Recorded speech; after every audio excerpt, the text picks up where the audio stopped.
Olá, companheiros, companheiras, vamos a mais um encontro para falar de literatura.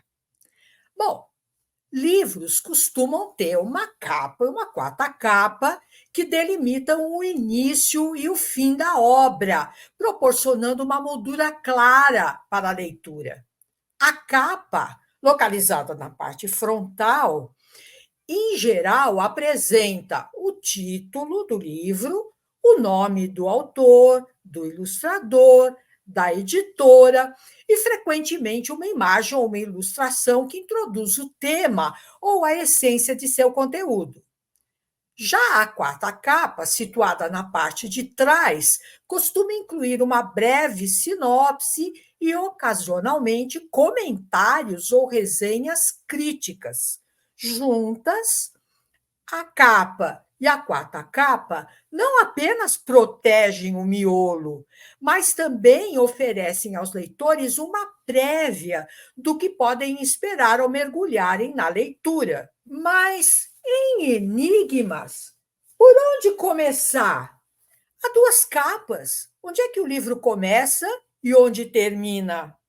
Para resolver esse enigma, vamos conversar com a Denise Guilherme, que é escritora, professora e curadora na Taba, empresa especializada em curadoria de livros infantis e juvenis, com foco na formação de leitores. Bem-vinda, querida Denise. Obrigada, Mazé, obrigada. Estou muito feliz de estar aqui. Obrigada pelo convite, seu convite e também da Editora Moderna para falar sobre esse livro que eu estou muito feliz de ter feito. Ok. Vamos começar pelo título. Um enigma é uma questão ou problema apresentado de uma maneira intencionalmente ambígua, desafiando a pessoa a encontrar uma solução. Por exemplo, o enigma da esfinge que Édipo decifrou era o seguinte: qual é o ser que anda sobre quatro patas de manhã, sobre duas ao meio-dia e sobre três à tarde? A resposta de Édipo foi: o homem que engatinha com as mãos e os joelhos quando bebê, de manhã, caminha ereto sobre duas pernas na idade adulta, ao meio-dia, e usa uma bengala na velhice, à tarde. E aí, Denise, de qual esfinge nasceu Enigmas? Os enigmas desse livro, eles nasceram de várias esfinges. Eu, como uma pessoa apaixonada por palavras, eu gosto muito das palavras. Eu gosto das palavras nos livros, eu gosto das palavras na música, eu gosto das palavras nas conversas. E eu tenho o hábito de conversar com os meus filhos, o Manuel e a Maria, na mesa, e no carro também, quando a gente está indo para a escola, quando está viajando, e sempre fazendo brincadeira com as palavras. E a gente tem uma brincadeira familiar de se fazer enigmas, então de fazer perguntas que a gente fala, tem que fazer uma pergunta que não tem resposta, uma pergunta que tem uma resposta muito difícil, ou que vai dar um nó na nossa cabeça. Então foi a partir dessas brincadeiras com eles que eu comecei a escrever alguns enigmas desse livro. Então eu na verdade, assim, na mesa a gente não criou os enigmas deste livro juntos, mas por causa das brincadeiras na mesa e no carro, é que eu fui pensando sobre os personagens das histórias conhecidas, fui pensando sobre os personagens do imaginário infantil, e também sobre animais, plantas. Eu fiz vários enigmas para poder escrever esse livro, mas no livro, né, eu usei alguns daqueles que eu criei a partir dessas conversas com as crianças e a partir desse olhar também para o mundo com os olhos de quem pergunta, para fazer perguntas que eu achei que poderiam ser interessantes e que podiam dar espaço para a gente pensar em muitas respostas. Que legal saber esse pano de fundo de uma obra, né? Vamos É. lá. Não sei se você sabe, Denise, ou se quem nos acompanha sabe também, que para os livros destinados a crianças, a Moderna e a Salamandra desenvolvem o projeto Leitura em Família, em que uma mãe ou um pai são convidados a lerem os lançamentos com seus filhos e produzirem um depoimento sobre essa experiência. Esse relato fica disponível tanto no site da editora Moderna, como também por um acesso por QR Code impresso no próprio livro. No depoimento do Enigmas, a Manuela Pamplona, que é mãe do IP e do Theo, dois meninos perguntadeiros. Um deles quis saber como é que a ilustradora sabe o que a autora está pensando. Você consegue responder essa pergunta explicando um pouco como foi a sua relação com a Loli, a ilustradora do seu livro? Muito boa essa pergunta. Aliás, eu queria dizer também é muito legal essa iniciativa da Moderna desse material Leitura em Família, porque o livro só acontece no encontro com os leitores, né? E essa pergunta, ela é muito boa sobre como que a ilustradora sabe o que a autora está pensando. Eu imagino que a ilustradora não sabe o que a gente está pensando, mas ela pensa a partir daquilo que a gente criou. Então, quando eu escrevi o livro e a gente pensou em oferecer para a Loli fazer essa ilustração dos livros, a única coisa que eu falei para a Loli foi assim: olha, eu não queria que você respondesse as perguntas. Eu quero que você também proponha ilustrações que sejam perguntas.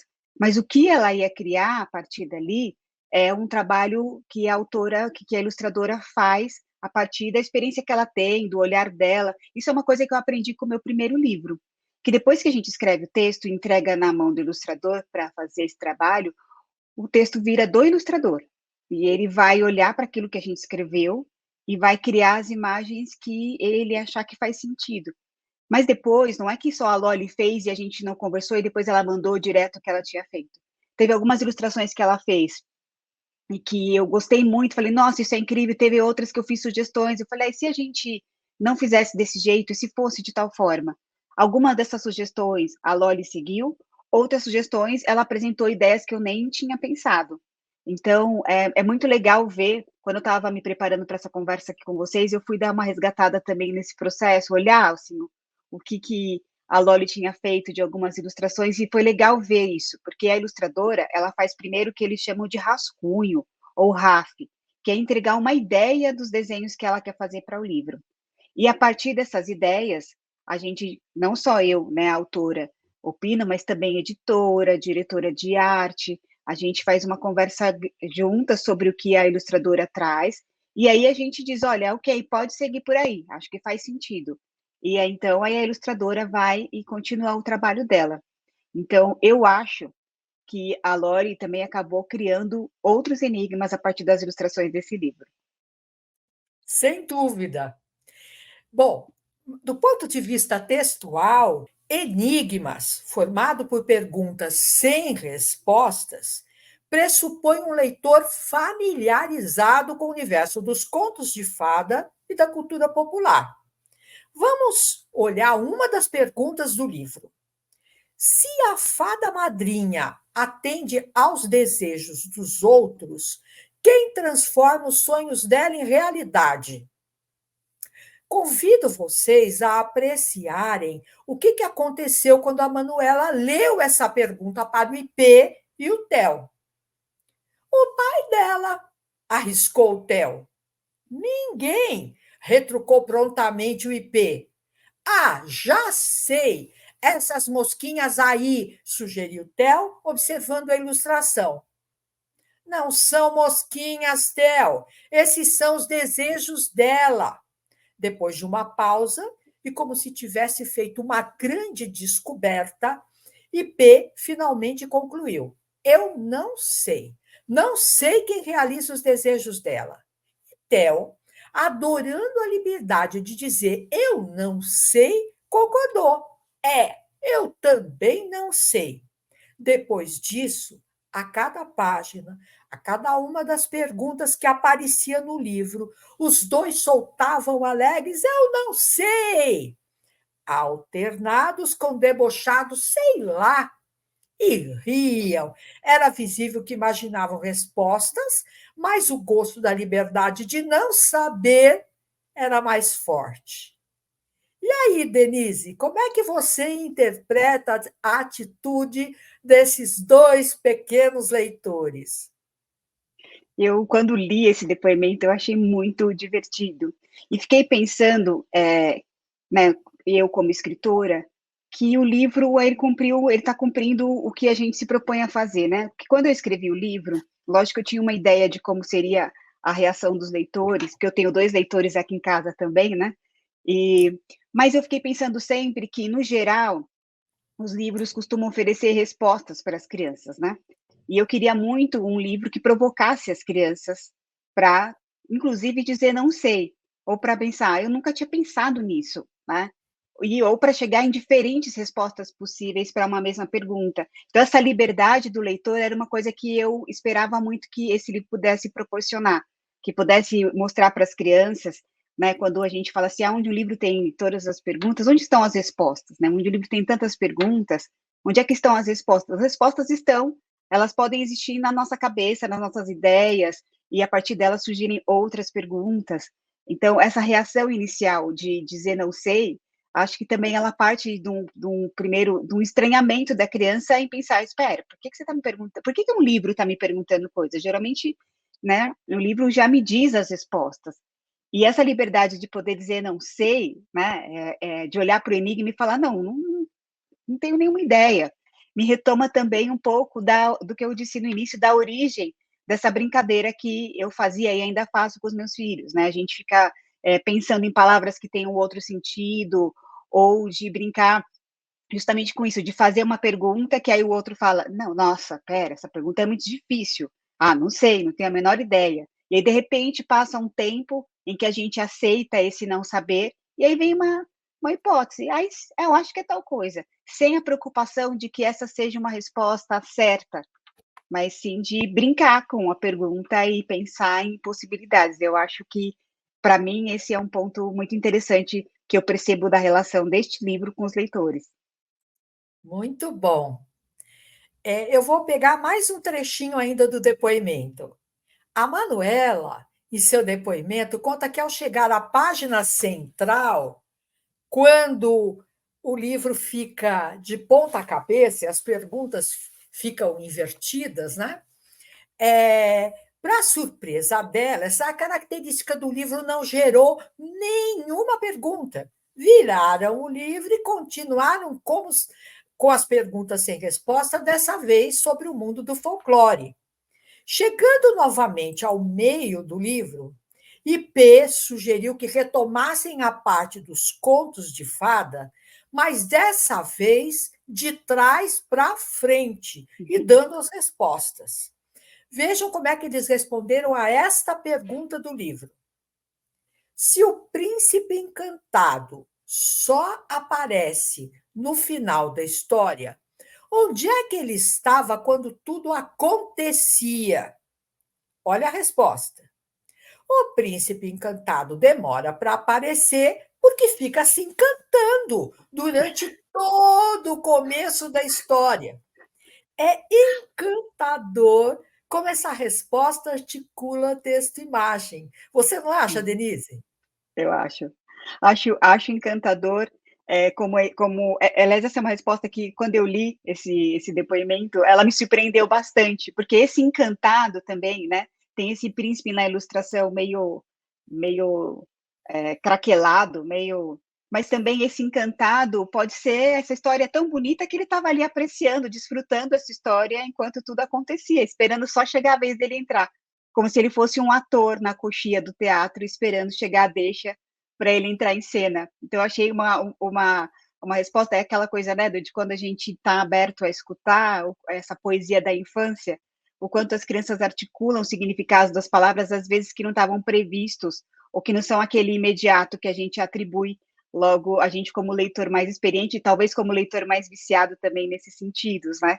Então, essa naturalidade com que esse estranhamento inicial do livro acaba virando um jogo para as crianças, né? Porque eu também já percebi isso. Quando as pessoas pegam o livro numa pilha ou numa prateleira, elas veem só uma capa, né? Elas não sabem, a princípio, que o livro tem 2 capas. Então, algumas pessoas nem percebem, elas começam a ler o livro e quando chega no meio, ué, e aí continua, e aí depois já volta de novo para o jogo como se fosse um dado, né? Você está sempre lançando ali e vendo o que aparece. Nessa parte do craquelado que você apontou, sabe o que que eu imaginei? Eu É, imaginei peças de um quebra-cabeça, como se o olha, príncipe se montasse e cada pecinha dessa fosse uma dimensão do encantamento. Ele está se montando, se construindo enquanto o príncipe encantado. É divertida essa coisa, né? Como pequenos detalhes da ilustração, mesmo claro que não de uma forma não consciente, a criança faz associações e faz conexões que às vezes a gente não se dá conta, né? sim. E o quanto isso cria camadas de significado que, às Sim, vezes, até para a gente que é autor ou ilustrador, às vezes ela nem é intencional. Mas sim. depois, quando o livro chega no leitor, aí você fala, nossa, não é que é verdade, não é que tem também essa leitura possível, né? Da mesma forma que o livro, quando chega na mão do ilustrador, a ilustração não deixa de ser uma leitura também, né? Sim, Porque ela pressupõe uma maneira com que o ilustrador se relaciona com aquele texto. Quando o texto e a ilustração chegam nas mãos do leitor, eles vão permitir outras construções que a gente não imaginou, nem ilustrador, nem autor, né? é, Aí o livro é do mundo, ganha é do asa. mundo, é verdade. Bom, Denise, a gente está chegando no final, mas eu gostaria de, antes de finalizar, pedir a você que conselhos você daria aos mediadores de leitura, pais ou professores, para ampliar o potencial simbólico do livro ilustrado. Eu diria que no caso específico desse livro, mas de qualquer livro, a gente aceitar o desconforto do silêncio, né? Porque nesse exemplo da leitura da Manuela com as crianças, é muito curioso isso, porque as crianças dizem não sei, ficam em silêncio, ou de primeiro, assim, logo de início, não imaginam uma resposta para aquela pergunta, e às vezes nós, adultos, temos a ilusão de que um livro funciona numa primeira leitura, funciona no sentido das crianças de fato embarcarem naquela experiência. Às vezes isso acontece, e às vezes isso não acontece, né? E no caso de um livro ilustrado, como a gente deu até o exemplo ainda há pouco do Príncipe, né, Encantado, tem muitas camadas de apreciação, porque tem a pergunta, então, no caso do livro, do Enigmas, pressupõe um leitor que conheça contos de fada e esteja se apropriado, né, tenha se apropriado desse repertório cultural do folclore brasileiro. Porque quanto mais ele souber disso, mais elementos ele tem também para pensar sobre aquela pergunta.